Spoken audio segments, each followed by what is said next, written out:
যে কোনো গণতান্ত্রিক আন্দোলন, এটা বিধানসভা অভিযান হোক আর মিছিল মিটিং অবস্থান বিক্ষোভ যাই হোক, সবকিছু বন্ধ করে দেওয়ার জন্য তারা ব্যস্ত হয়ে পড়ে। তো আমি যেটা বলবো, যেটা শঙ্কর দত্ত বলবার চেষ্টা করছিলেন যে মুখ্যমন্ত্রীর অফিস থেকে জানিয়েছে কয়েকদিন পর কথা বলে তার থেকে তারিখ নেওয়ার জন্য আলোচনা। মোহগ্রস্ত হবেন না।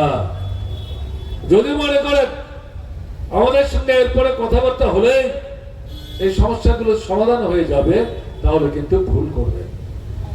লড়াইয়ের পথ ছাড়বেন না। রাজপথে দাঁড়িয়ে লড়াই করে, রাজপথে লড়াই করার অধিকার রক্ষা করতে হবে এবং এদের প্রলোভন, প্ররোচনা, মহাসৃষ্টির যে প্রচেষ্টা, তার ফাঁদে পা দেবেন না। যদি মুখ্যমন্ত্রী আপনাদের সঙ্গে কথা বলে যে 4 দফা দাবি, এগুলো সরকারের কার্যকরী করার দায়িত্বের মধ্যে পড়ে, এটা আকাশচুম্বী কোনো বিষয় না। তার জন্য শত শত হাজার হাজার কোটি টাকা খরচেরও কোনো প্রশ্ন না। এটা হচ্ছে মানসিকতা, দৃষ্টিভঙ্গি। যদি করে খুব ভালো, আর যদি না করে শুধু এই 4টা দাবির কথা না, আরো অন্যান্য শ্রমজীবী মানুষের দাবি, কৃষকদের দাবি, কৃষির স্বার্থে যে দাবি, বেকারদের যে দাবি, এই সমস্ত দাবি নিয়ে এই লড়াইটা, সংগ্রামটা অব্যাহত রাখতে হবে, তেজি করতে হবে, নতুন মানুষকে সমবেত করতে হবে। তাই আপনাদের কাছে আবেদন থাকবে, সিআইটির নেতৃত্বের দৃষ্টি যেমন আমি আকর্ষণ করার চেষ্টা করলাম, আজকে আপনারা যারা এই সংগ্রামে মিছিলে অংশগ্রহণ করেছেন, আপনাদের কাছে আবেদন থাকবে, যারা আসতে পারলেন না অর্থকরীর সীমাবদ্ধতার কারণে, আসার হয়তো আকাঙ্ক্ষা ছিল, তাদের কাছে আপনারা বলবেন আমাদের যে আবেদন, যে লড়াই জারি আছে, জারি থাকবে, এই লড়াই অব্যাহত রাখতে হবে।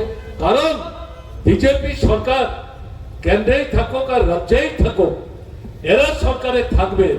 আর শ্রমিক বলুন, কৃষক বলুন, ক্ষেতমজুর বলুন, বেকার বলুন, ছোট মাঝারি ব্যবসায়ী বলুন, উপজাতি বলুন, দক্ষিণী বলুন, ওবিসি বলুন, সংখ্যালঘু বলুন, তাদের যে অর্থনৈতিক গণতান্ত্রিক জরুরি সমস্যাগুলো, এগুলো সমাধান এই সরকার করবে।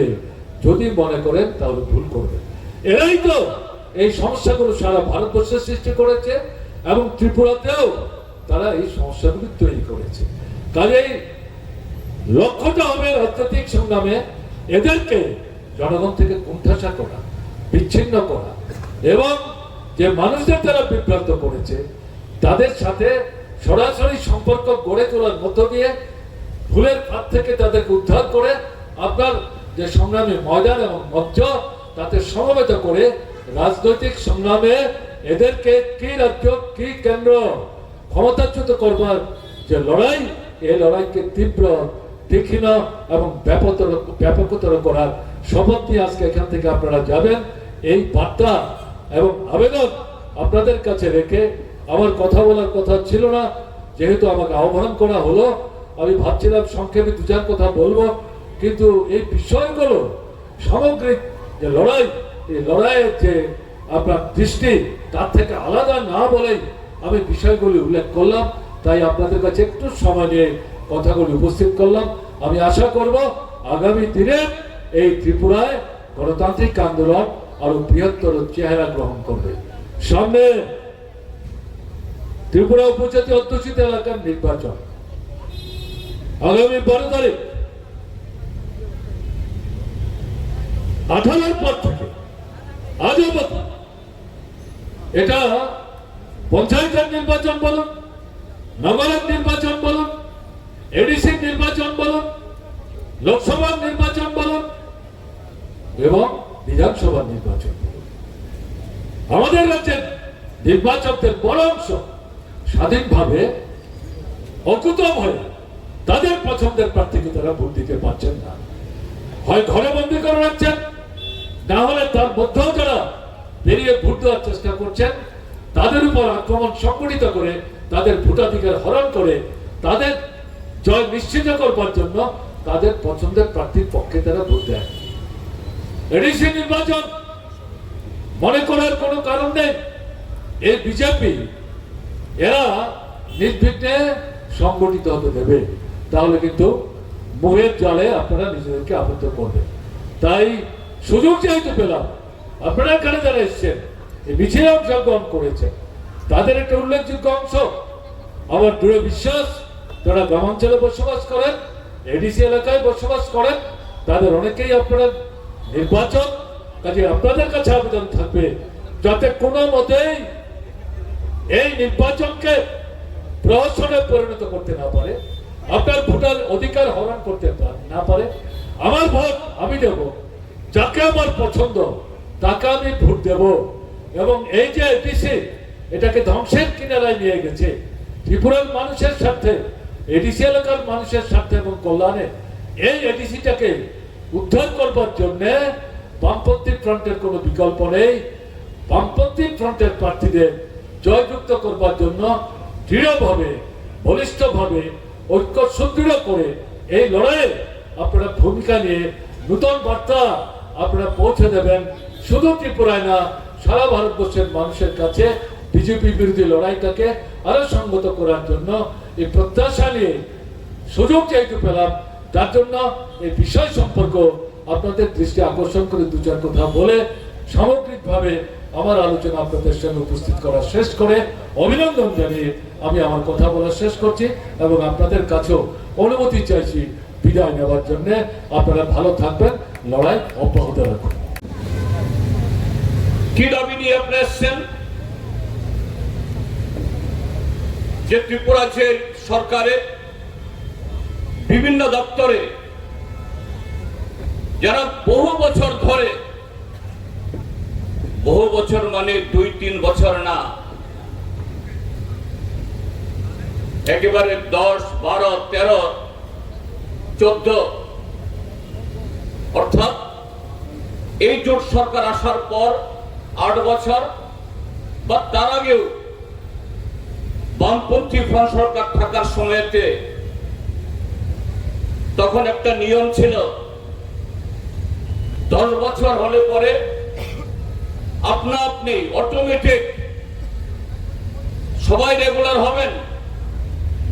এরকম ভাবে যারা রেগুলার হতে পারেননি, রেগুলার করা সম্ভব হয়নি, তখন তারা সহ এরকম প্রায় 30 থেকে 35 হাজার বিভিন্ন দপ্তরে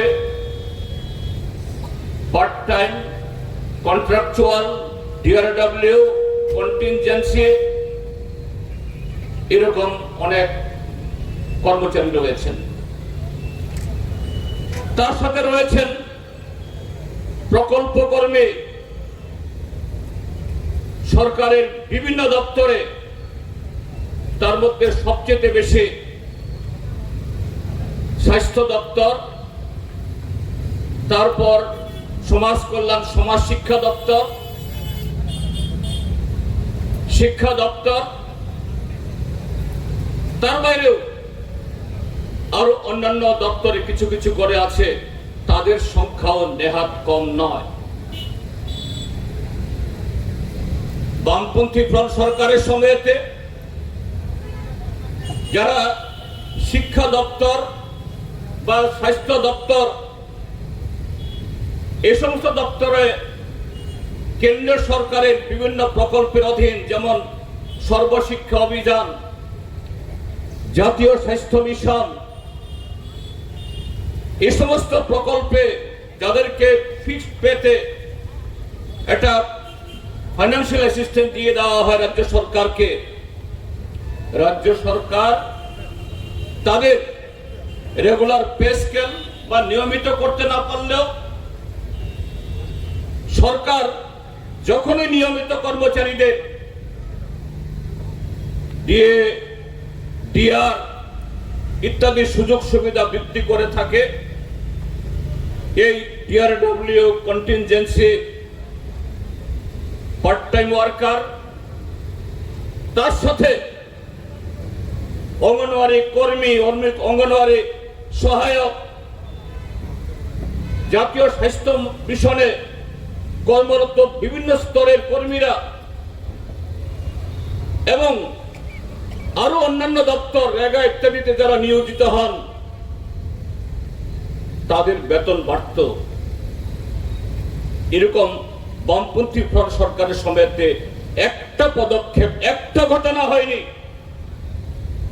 যে নিয়মিত কর্মচারীদের তাদের বেতন বেড়েছে, ভাতা বেড়েছে, কিন্তু প্রকল্প কর্মী বা অনিয়মিত কর্মচারী তাদের পয়সা বাড়েনি, তাদের সুযোগ সুবিধা বাড়েনি।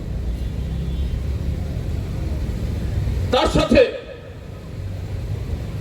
বামপন্থী ফ্রন্ট সরকার আসার আগে, এটা 1978 হোক বা জোট আমলের পর 1993 ইংরাজিতে, তার আগেকার সরকারগুলোর সময়তে এরকম ভাবে যারা অনিয়মিত ভাবে যারা বিভিন্ন দপ্তরে ঢুকেছেন, বিভিন্ন পদে কাজ করছিলেন, এই ত্রিপুরাজ্যের মধ্যে এমন কোন নজির নেই। সরকার পরিবর্তন হয়েছে, নতুন সরকার আসার পর আগেকার সরকারের সময়তে নিয়োজিত এরকম অনিয়মিত কর্মচারীদের ছাঁটাই করে দেওয়া হয়েছে। কিন্তু 2018 সালের পর আমরা কি দেখেছি? শত শত এরকম অনিয়মিত কর্মচারী পঞ্চায়েতের মাধ্যমে যারা বেতন পেতেন, pump operator, anganwadi worker, anganwadi helper, mid day meal worker, অসংখ্য এরকম কর্মী, তাদের কোনো সুযোগ সুবিধা তো দেখাই হয়নি। রাজনৈতিক কারণে তাদেরকে ছাঁটাই করে দেওয়া হয়েছে এবং আকছার হচ্ছে, এটা এখনো বন্ধ হচ্ছে না।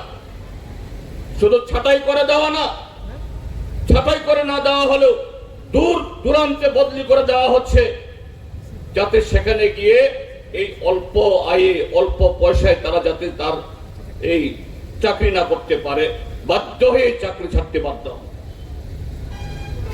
আকছার এই সরকারের আমলে এই ঘটনাগুলি হচ্ছে, যারা মাঠে ময়দানে বলে বেড়াচ্ছেন সবকা সাথ, সবকা বিকাশ, সবকা বিশ্বাস, এই হলো তাদের সবকা সাথ, সবার সাথে বিকাশের তাদের কর্মধারা।